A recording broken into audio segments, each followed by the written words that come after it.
नमस्कार दोस्तों, मैं हाजिर हूं झारखंड के प्रमुख समाचार पत्रों में छपी झारखंड के 24 जिलों की चुनिंदा बड़ी खबरों के साथ।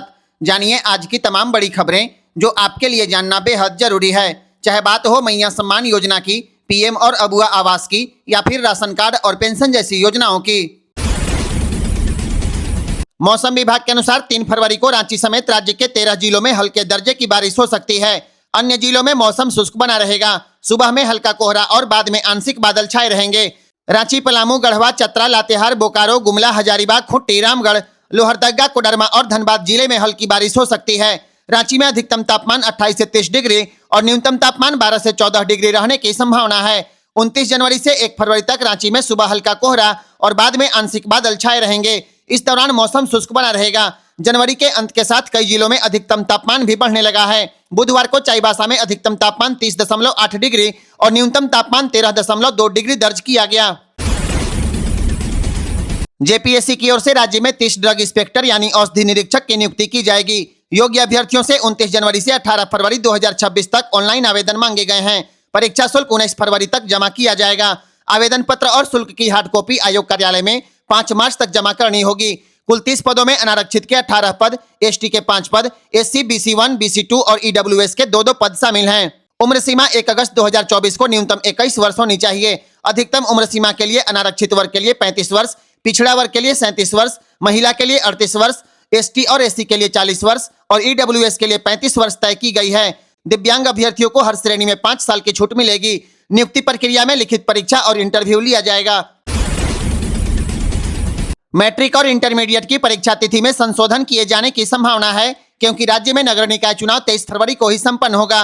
राज्य निर्वाचन आयोग ने स्पष्ट कर दिया है, चुनाव की तिथि में कोई बदलाव नहीं होगा। 23 फरवरी को जैक की इंटरमीडिएट हिंदी भाषा की परीक्षा है। इसी दिन आईसीएसई 12वीं की रसायन विज्ञान की भी परीक्षा होगी। इसके अलावा 8वीं, 9वीं और 11वीं की परीक्षाएं भी प्रभावित हो सकती है। कई स्कूल परीक्षा केंद्र हैं और शिक्षक चुनाव कार्य में तैनात रहेंगे। 25 से 27 फरवरी तक 11वीं की परीक्षा प्रस्तावित है। 28 फरवरी से 2 मार्च तक 9वीं की परीक्षा निर्धारित है। 23 फरवरी को एसएससी की परीक्षा भी होनी है। शिक्षा सचिव उमाशंकर सिंह ने जैक को परीक्षा तिथियों की समीक्षा करके रिपोर्ट देने को कहा है। नगर निकाय चुनाव की तिथि में संशोधन आसान नहीं है, क्योंकि इसके लिए राज्य मंत्रिपरिषद और राज्यपाल की स्वीकृति जरूरी होगी। ऐसे में मैट्रिक और इंटरमीडिएट की परीक्षा में ही संशोधन किए जाने की संभावना जताई जा रही है। मृत्यु भोज की प्रथा राजस्थान के करौली जिले के सिंघानिया गांव में अब बंद हो गया। 250 घर वाले इस गांव में मृत्यु भोज पर खर्च होने वाला पैसा सरकारी स्कूल को दान किया जा रहा है। ग्रामीण पिछले 3 साल में करीब 20 लाख रुपए स्कूल को दान कर चुके हैं। इस राशि से स्कूल में नए कमरे बने और आधुनिक सुविधाओं का विकास हुआ। इस पहल की शुरुआत गांव के युवाओं ने की। इसके बाद बुजुर्गों ने सालों से चली आ रही इस मृत्यु भोज की प्रथा को बंद करने का फैसला लिया। मृत्यु भोज बंद होने से गाँव वालों को आर्थिक राहत मिली है।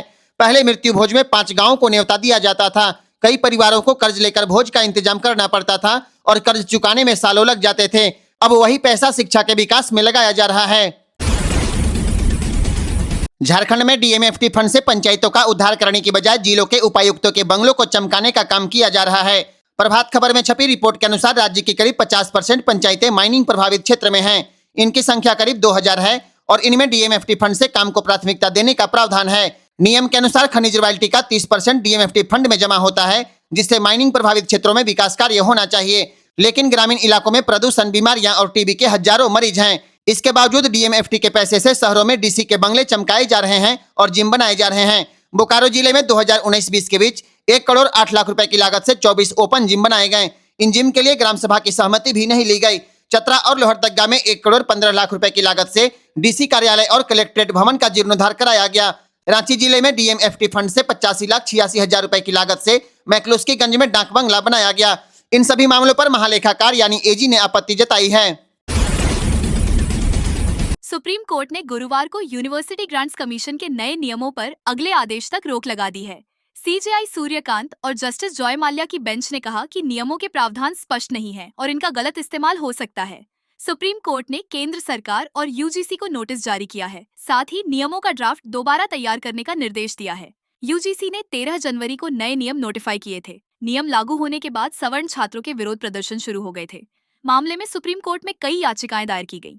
याचिकाओं में आरोप है कि यूजीसी ने जाति आधारित भेदभाव की गैर समावेशी परिभाषा अपनाई, जिससे कॉलेजों में अराजकता फैल सकती है। हाट बाजारों में पॉकेट से मोबाइल चोरी की घटनाओं के बारे में आपने जरूर सुना होगा। मोबाइल चोरी की इन घटनाओं के पीछे गुलगुलिया गैंग का हाथ होने का खुलासा हुआ है। रांची पुलिस की जांच में पता चला है, यह गैंग बच्चे और बच्चियों को अगवा करके शहर और ग्रामीण इलाकों के हाट बाजारों में पॉकेट मारी कराता था। इसके बदले बच्चों को 100 से 1000 रुपए दिए जाते थे। इसी पैसे से अगवा बच्चों का खाना खर्चा चलता था। पुलिस के अनुसार बच्चों को 1.5 से 2 महीने तक पॉकेट मारी की ट्रेनिंग दी जाती थी। ट्रेनिंग के बाद गैंग का एक सदस्य उन्हें रोज बाजार में छोड़ता और शाम को वापस ले जाता था। जांच में यह भी सामने आया कि रांची समेत पूरे राज्य में 100 से ज्यादा बच्चियों से पॉकेटमारी कराई जा रही थी। रांची के मौसीबाड़ी खटाल से अगवा किए गए अंश और अंशिका की बरामदगी के बाद यह खुलासा हुआ है। गुलगुलिया गिरोह के रांची शहर, सिल्ली, बोकारो, रामगढ़, लातेहार के बरियातू और पुरुलिया में हॉटस्पॉट हैं। साप्ताहिक बाजारों में चाईबासा का मंगला हाट और रांची का शालीमार बाजार इनके प्रमुख ठिकाने थे। खरवास के बाद झारखंड की राजनीति में एक बार फिर हलचल शुरू हो गई। दिल्ली के झारखंड भवन में कांग्रेस के शीर्ष नेताओं की बैठक हुई है। इस बैठक के बाद पार्टी के अंदर मौजूदा मंत्रियों के कामकाज को लेकर नाराजगी की चर्चा भी सामने आ रही है। सोशल मीडिया पोस्ट के अनुसार बैठक में संगठन को जमीनी स्तर पर मजबूत करने और कार्यकर्ताओं तक पहुंच बढ़ाने पर चर्चा हुई है। लेकिन मीडिया रिपोर्ट के मुताबिक कांग्रेस के भीतर सरकार और संगठन के बीच बेहतर तालमेल को लेकर लंबे समय से मंथन चल रहा है।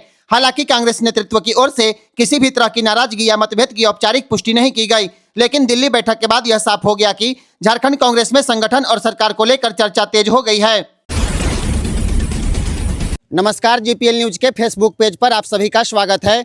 अभी हम जिस जगह मौजूद हैं यह गढ़वा जिले के रमकंडा भंडरिया रोड है और यहाँ पर अवैध बालू लदे ट्रैक्टर से कुचलने से एक आदिम जनजाति के युवक की मौत हो गई है। आपको बता दें, मृतक की पहचान गढ़वा जिले के भंडरिया थाना क्षेत्र के सीजो गांव के रहने वाले आदिम जनजाति परिवार के अमरेश कोरवा के रूप में पहचान हुई है। आपको बता दें, यहाँ के स्थानीय ग्रामीण जो बताते हैं उसके हिसाब से बिराजपुर गांव के मूलटंगवा बाजार से मृतक अमरेश कोरवा अपने घर सीजो गांव जा रहा था। इसी दौरान सीजो मोड़ के समीप विपरीत दिशा से तेज गति से आ रहे अवैध बालू लदे ट्रैक्टर के धक्के से अमरेश कोरवा की घटनास्थल पर ही मौत हो गई। घटना के बाद यहाँ के स्थानीय ग्रामीण आक्रोश में हैं और रमकंडा भंडरिया रोड को जाम कर दिया है। अभी घटनास्थल पर रमकंडा और भंडरिया पुलिस भी पहुंच चुकी है और ग्रामीण एक अवैध बालू लदे ट्रैक्टर को भी पकड़ करके रखा है और पुलिस को सौंप दिया है।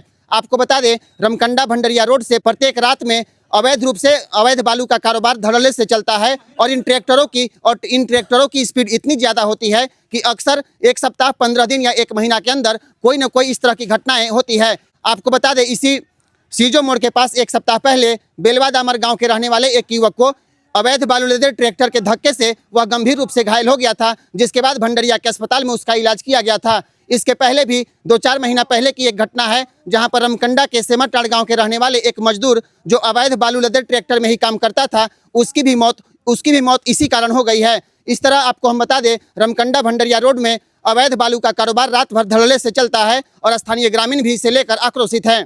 बिचका पंचायत के उप मुखिया पति इंद्रदेव सिंह बोल रहे हैं। वहाँ देखिए, उधर बोल रहे हैं। हाँ।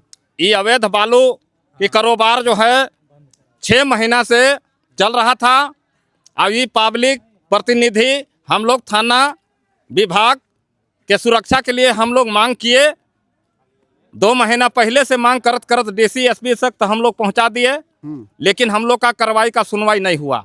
और वही दरम्यान में जो है अपना अधिकारी जो है से अपना मनमानी जो है से अपना पैसा ले करके चलवा रहे थे। जो गाड़ी वाला पैसा देता था उसी को गाड़ी चलता था। रामकंडा आओ कंधर पैसा वाला दे के अधिकारी के थाना प्रभारी को, एसपी डीएसपी को, विभाग को दे करके पैसा जो है से गाड़ी चलवा रहा था।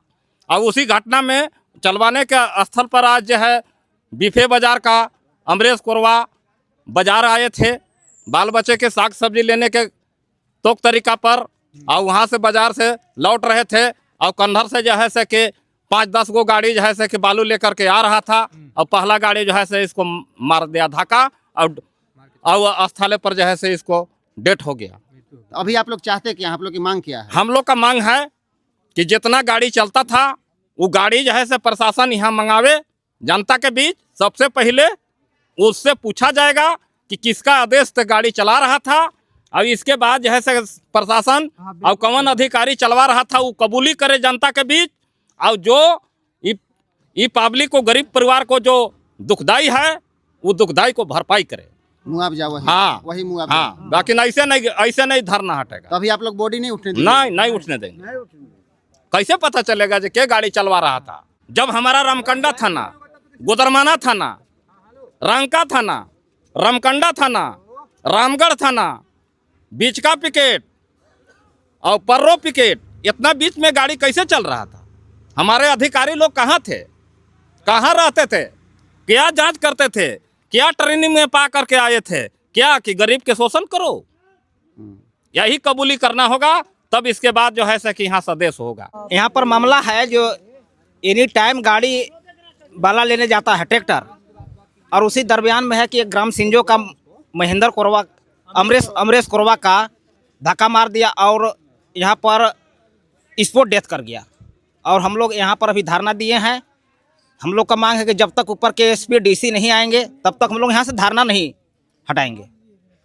अच्छा, ये अवैध बालू लदा ट्रैक्टर जो है इसी तरह से चलता है या आज पहली घटना है? नहीं, आज से नहीं चल रही है, 2 माह से चल रही है गाड़ी। अच्छा, यहाँ पर अवैध कारोबार चल रहा है और किसी को ये लोकल आवास में गिराने के लिए गाड़ी जाती है ट्रैक्टर, तुरंत है कि प्रशासन, रामकंडा का प्रशासन धर के 80,000 रुपया ने भी पैसा भी वसूला है। यहाँ ये लोग बाजार से पैदल आ रहे थे। अच्छा, 3-4 आदमी, और ट्रैक्टर बालू लोड की कन्हर तरफ से आ रहा था।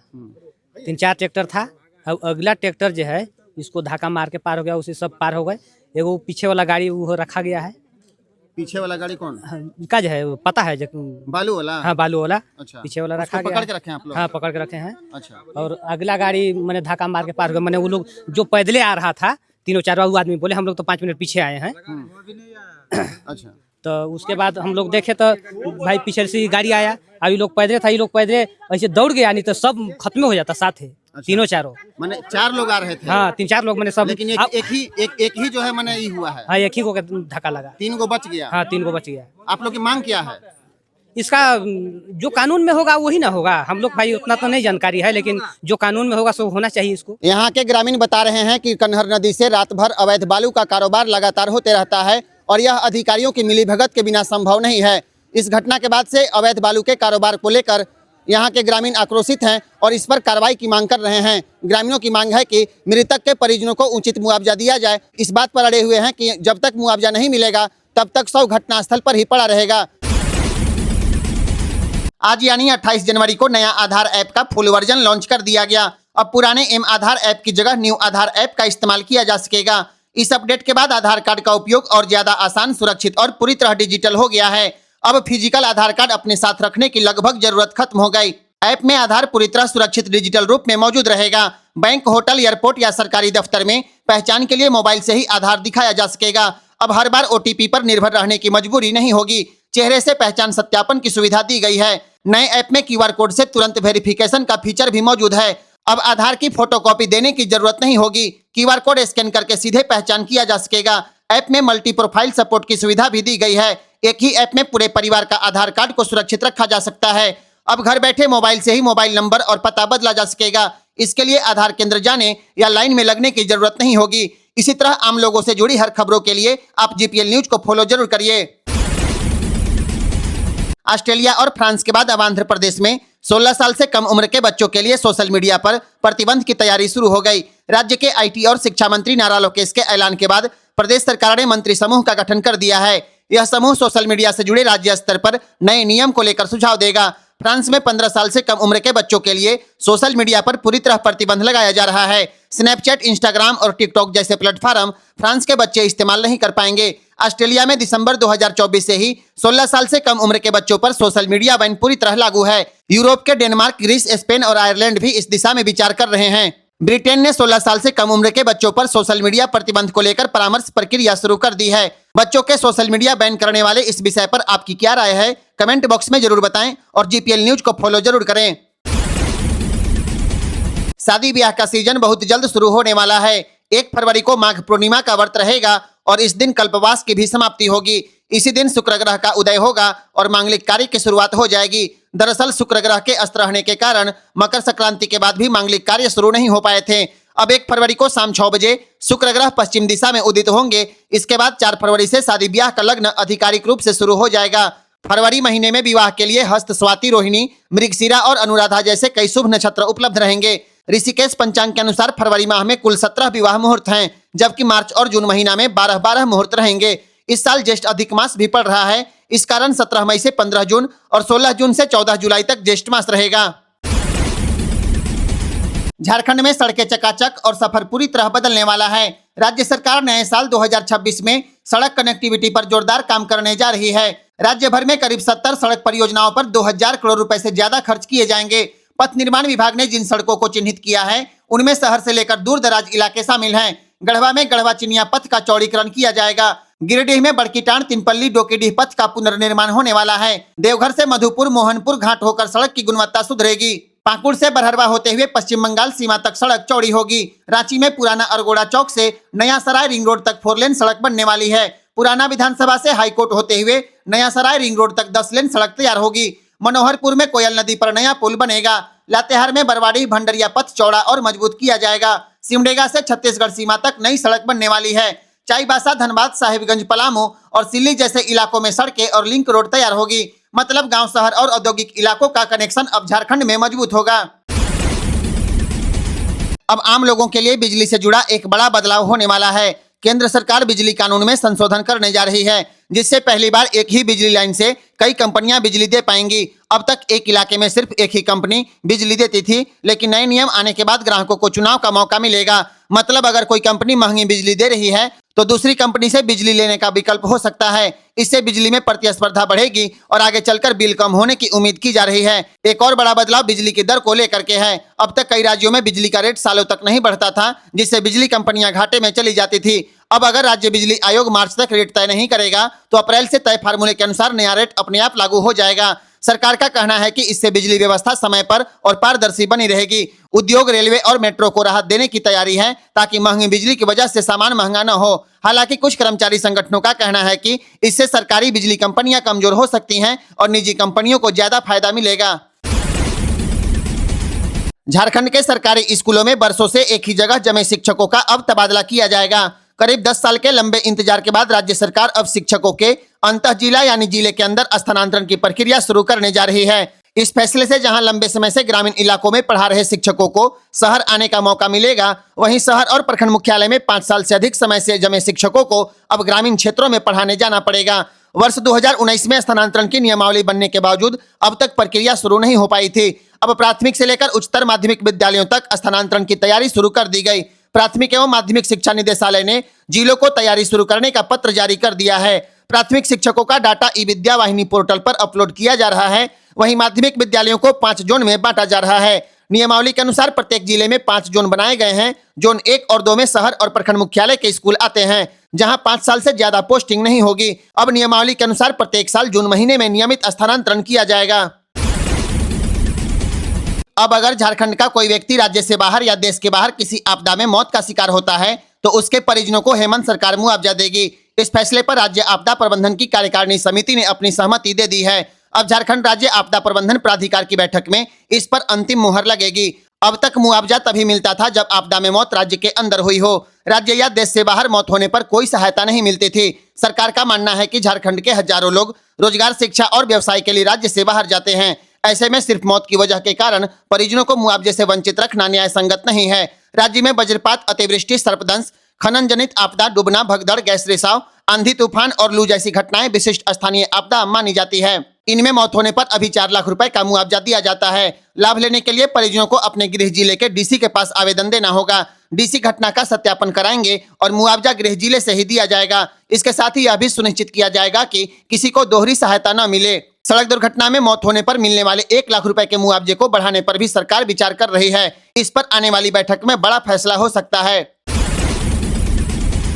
केंद्र सरकार ने जनगणना 2027 के पहले चरण को लेकर अधिसूचना जारी कर दी। 1 अप्रैल 2026 से इसकी शुरुआत होगी और 30 सितंबर 2026 तक चलेगी। जनगणना कर्मी घर घर जाकर मकान की बनावट, उपयोग और घर में रहने वाले लोगों की जानकारी इकट्ठा करेंगे। इस दौरान कुल 33 सवाल पूछे जाएंगे, जिनमें मकान के फर्श, दीवार और छत की सामग्री, कमरों की संख्या, मकान का स्वामित्व और विवाहित जोड़ों की संख्या शामिल है। सिर्फ लोगों की गिनती नहीं होगी, बल्कि घर में मौजूद वाहन, मोबाइल नंबर, इंटरनेट उपयोग, खान पान की जानकारी भी ली जाएगी। इसके अलावा पेयजल, शौचालय और इलेक्ट्रॉनिक गैजेट्स जैसे लैपटॉप और स्मार्टफोन की जानकारी भी देनी होगी। केंद्रीय गृह मंत्रालय के अनुसार प्रत्येक राज्य और केंद्र शासित प्रदेश को यह काम 30 दिनों के भीतर पूरा करना होगा। घर घर सर्वे शुरू होने से 15 दिन पहले लोगों को सेल्फ इन्यूमरेशन यानी खुद से डिजिटल जानकारी भरने का विकल्प भी दिया जाएगा। पूरी जनगणना प्रक्रिया डिजिटल होगी और यह चरण हाउस लिस्टिंग और हाउसिंग इन्यूमरेशन से जुड़ा होगा।